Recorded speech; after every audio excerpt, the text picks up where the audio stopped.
লোকালয়ের ভিতরে মদ কারখানার বর্জ্য রাখার গুদাম, দুর্গন্ধে টেকা দেয়, আগুন লাগছে বারবার। মদ কারখানার দূষিত বর্জ্য রাখা হয়েছে এলাকার একটি গুদামে, দুর্গন্ধে টেকা দেয়। তার উপরে মাঝে মাঝে গুদামে আগুন লেগে বিপদ ডেকে আনছে। আতঙ্কিত এলাকার বাসিন্দারা। পশ্চিম বর্ধমান জেলার দুর্গাপুরের পানাগড় শিল্প তালুকের একটি মদ কারখানার বিরুদ্ধে এমনই অভিযোগ তুলেছেন এলাকাবাসী। সোমবার ফের গুদামে আগুন লাগে।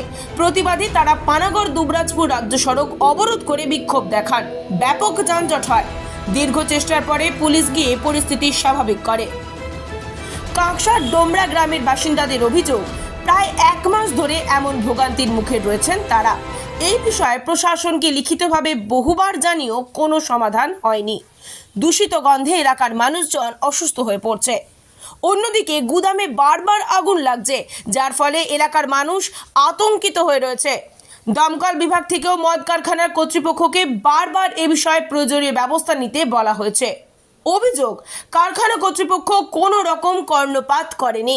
সব মিলিয়ে এলাকার মানুষ অতিষ্ঠ হয়ে উঠেছে।